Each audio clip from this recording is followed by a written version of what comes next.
तर आज बनवली आहे मस्त मी अशी मुगाची सपक डाळ खिचडी आणि त्यासोबत तोंडी लावण्यासाठी शेंगदाण्याची पातळ चटणी। ही चटणी तुम्ही कधी ऐकली पण नसाल तर तुम्हाला बघायची का याची रेसिपी कशी आहे। चला तर मग सुरू करू रेसिपी। श्री शिवाय नमस्तुभ्य मैत्रिणींनो, मी आहे अंजली कुंभार। माझ्या या चॅनलमध्ये तुमचं स्वागत करते।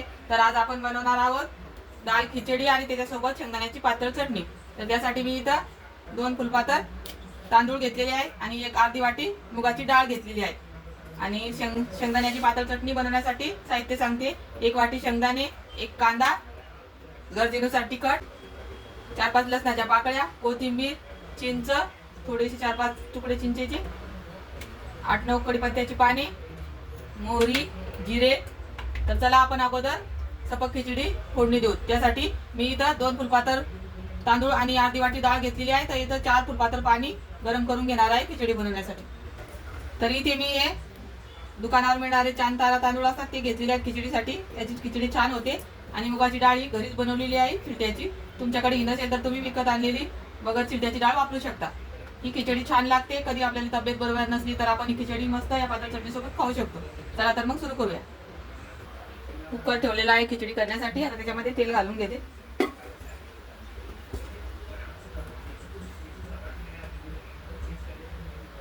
इथे मी 2 पळ्या तेल घालते। तिखट खिचडी इतकं तेल नाही लागत, त्याला कमी तेलामध्ये होते।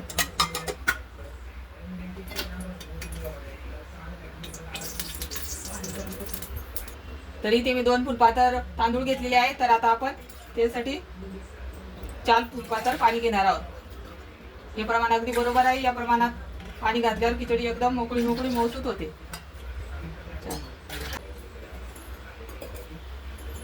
आता पाणी आपण इकडे उकळायला घालू।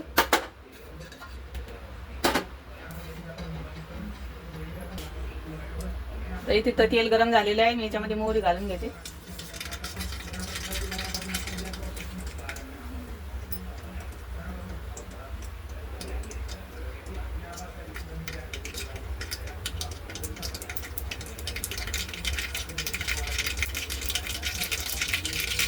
मोहरी छान तडतडली। आता आपण याच्यामध्ये जिरे घालून घेऊ। लसण घेतला आणि कुटून थोडासा छान तळून घ्यायचा लसण।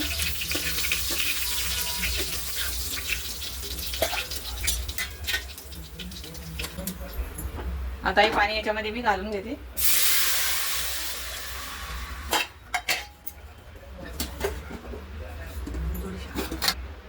एक अर्धा चम्मच हळद घालून घेते मी याच्यामध्ये। आता याला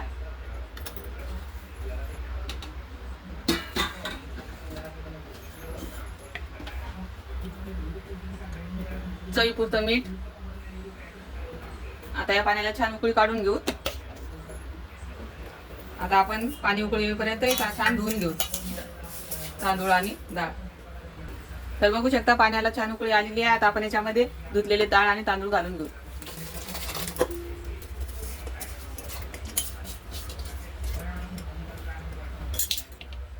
छान याला उलटण्याने मिक्स करून घेऊ आणि 2 कुकरला शिट्ट्या काढून घेऊ। 2 शिट्ट्यामध्ये खिचडी बनते एकदम पटकन। आपली खिचडी होईपर्यंत आपण इकडे शेंगदाण्याची मस्त अशी त्याच्यासोबत तोंडी लावण्यासाठी पातळ चटणी बनवून घेणार आहोत। ही चटणी तुम्ही कधी बघितली नसेल, कोणी ऐकले पण नसेल। अशी चटणी एकदम मस्त लागते सपक खिचडी सोबत। तरी तर मी 1 वाटी शेंगदाणे घेतलेले आहेत, ते आपण भाजून घेऊ।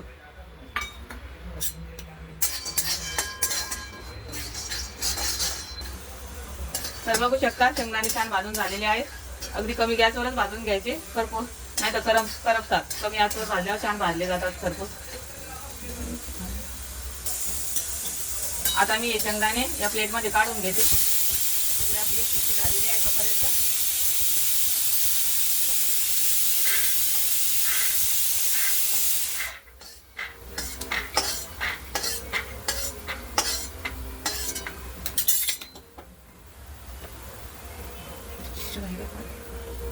आता हे शेंगदाणे गार करून मी चिरटे काढून मिक्सरला याचा बारीक कूट करून घेते। माझ्या 2 शिट्ट्या झालेल्या आहेत। आता मी 5 मिनिटं याला कमी गॅस करून होऊ देणार, वाफ होऊ देणार आणि गॅस बंद करणार। तर बघू शकता या पद्धतीने शेंगदाणे काढून घ्यायचे, एकदम चिकट असं तेल सुटेपर्यंत एकदम बारीक पेस्ट करायची याची. आपल्याला हे बेसनासारखं आटून घ्यायचं आहे. तर या पद्धतीनं काढून घ्यायचं.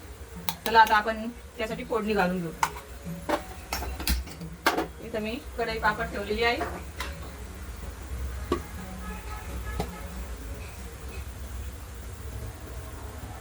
एक पळी तेल घालून घेतलेलं आहे. तर तेल छान गरम झाले. आता आपण याच्यामध्ये मोहरी घालून घेऊ.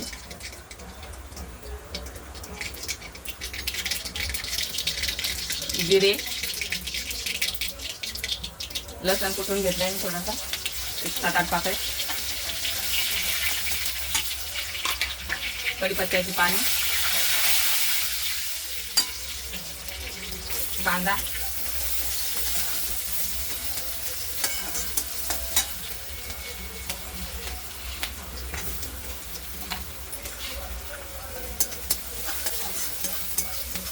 कांदा छान लाल कलर येईपर्यंत भाजून घ्यायचा. आपण बेसन करताना जसा कांदा भाजतो त्याच पद्धतीने कांदा भाजून घ्यायचा.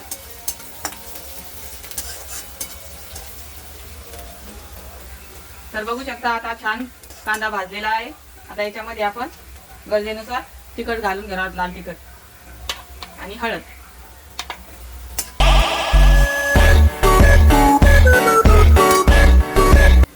त्याच्यामध्ये मी पाणी घालून 1 ग्लासभर पाणी घातलेलं आहे. आता याला छान उकळी काढू.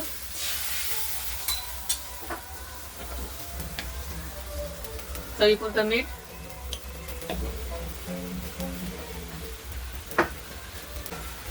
तर बघू शकता आपल्या पाण्याला छान उकळी आलेली आहे. आता आपण याच्यामध्ये एक शेंगदाण्याचं कूट काढून घेतलेलं आहे, ते आपण बेसनासारखं त्याच्यामध्ये आटून घेणार आहोत. बघू शकता मी हातामध्ये घेतले. तर या पद्धतीनं शेंगदाण्याचं कूट आहे याच्यामध्ये घालून घ्यायचं. थोडं थोडं करून मी सगळं कूट घालणार आहे याच्यामध्ये. त्याच्या अगदी थोड्या गाठी बनवू नये म्हणून याला असं छान ढवळून घ्यायचं. तर मी या पद्धतीने सर्व कूट याच्यामध्ये घालून घेतलेलं आहे. आता मी सगळं कूट याच्यामध्ये टाकून छान शिजवून घेणार आहे याला. आता यामध्ये हे आपण चिंचेची 2-3 बोटं घेतली होती, हे टाकून घ्यायचे आणि याला झाकून 10-15 मिनिटं वाफ काढून घे. 10 मिनिटं मी याला वाफ काढून घेते. तरी ते 10 मिनिटं झालेली आहेत. बघूत आपण आपली शेंगदाण्याची चटणी छान शिजली का. तर बघू शकता किती मस्त तेल सुटलेलं आहे. शेंगदाणे छान बारीक भाजून घेतले की या पद्धतीने तिला तेल सुटते. आता मस्त आपली अशी शेंगदाण्याची पातळ चटणी तयार झालेली आहे. आता आपण याच्यामध्ये कोथिंबीर घालून घेऊ. अशी मस्त लपलपी शेंगदाण्याची पातळ चटणी झालेली आहे. ही चटणी तुम्ही चपाती सोबत पण खाऊ शकता. आता मी गॅस बंद करते आणि या खिचडी सोबत तर अप्रतिम लागते. आता आपण खिचडी आणि चटणी सर्व करूया. इथं आपली खिचडी पण छान शिजून तयार झालेली आहे.